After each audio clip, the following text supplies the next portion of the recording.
29 weeks pregnancy vlog in the hospital with this big old hospital gown on, and I'm in a different setting because I went into preterm labor and I had no clue, because that's what twins will do to you. I woke up and I wasn't feeling well. Well, the night before I was having the regular contractions, like Braxton Hicks.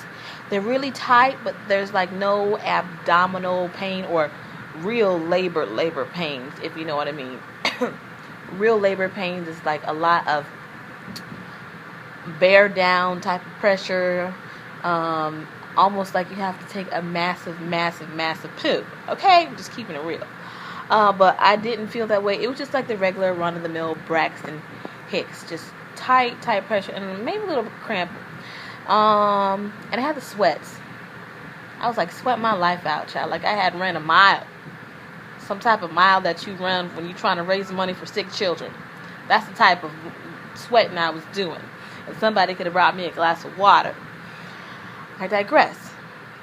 So the next morning I woke up and I was still feeling very ill, and I started to have like shortness of breath, but I didn't connect the two. And my mom, who's like a retired firefighter, she's like, "You don't play with that stuff, honey. We gotta go." And I was like, "Well, all right," because I just would have sat there and probably laid back down and had some babies at my parents' house. That would have been different. That would have been an experience. So I get to the hospital, and they were going to let me go because they're like, "Well, we don't see anything that's wrong with you, and just make sure you give us a sample of pee in a cup." And at that point, they hadn't really checked me. They were just monitoring me with the contraction little belly strap thing. And I was like, "Well, okay, well, that's what I expected. Told you so, mama." So I called her, and I'm like, "Well, I'm about to go. I just got to go to the bathroom real quick." I go to the bathroom. Now, please exit the room if you're sensitive about these things, about womanly natures. I go to the bathroom, and when I wipe, it's what you call a bloody show, which is like mucus and blood. There you have it. And really, it kind of caught me off guard because I have 2 other children, and I've never experienced that before. I've always had, I've always had my labors induced. So I don't know what this mess is, and I'm freaking out. Like, oh, Lord Jesus, where's the fire? So I tell the nurse, and maybe she was a tech because she didn't really seem concerned. She was like, "Oh, really? Like, okay."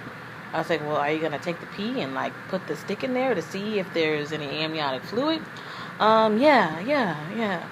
So then she was a tech because she was just dumb. But no offense to, you technicians out there.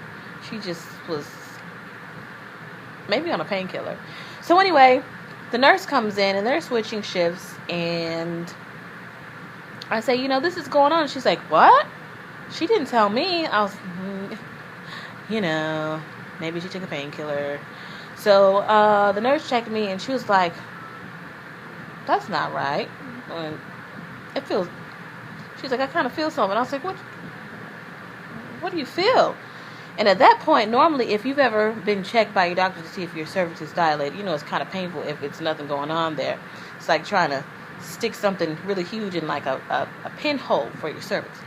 So, but at that point, I wasn't feeling anything, and I was like, well, either I got a really big pocketbook down there, or some babies is about to slip out.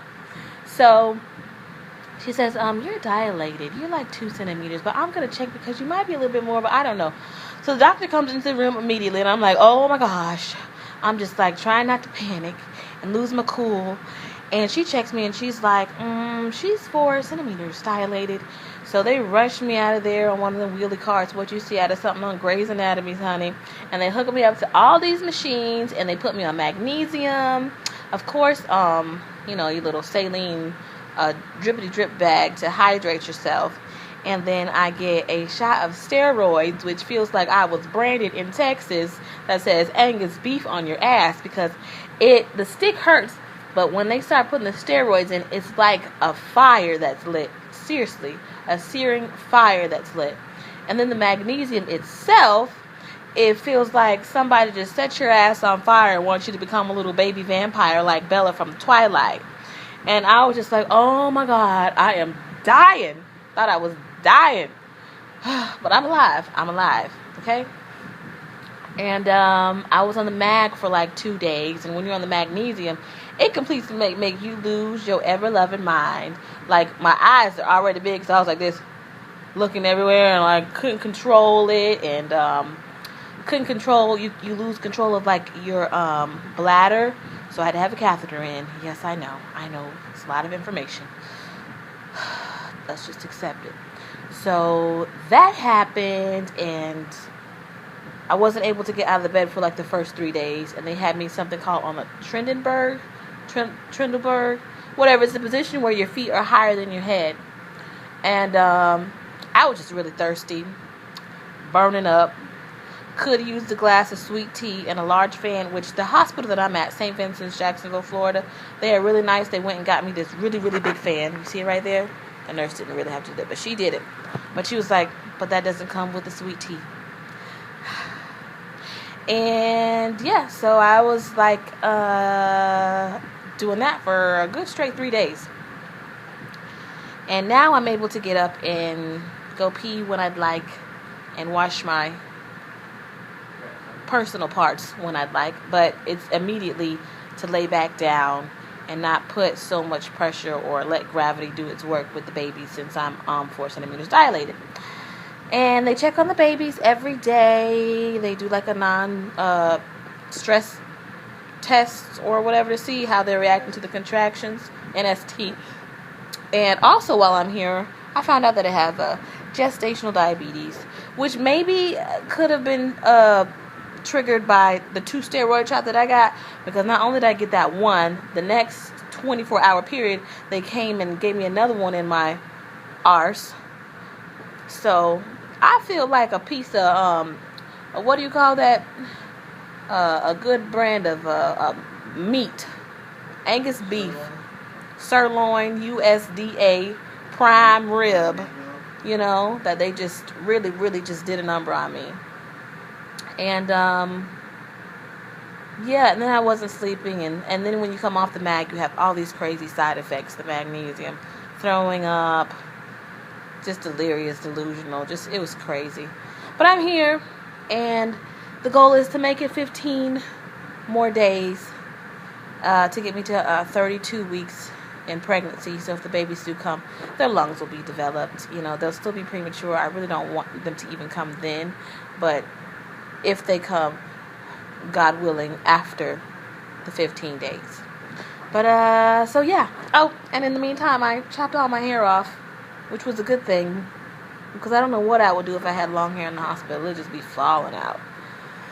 So, that's 29 weeks preterm labor with twins in the hospital for Christmas and New Year's. But that's what you do for your children. So, okay, I always know, you know, one thing I notice when I do these videos, it seems like this eye is a lot smaller than this eye. Or just maybe, is it just the angle? Is the angle? Is the angle? Alright.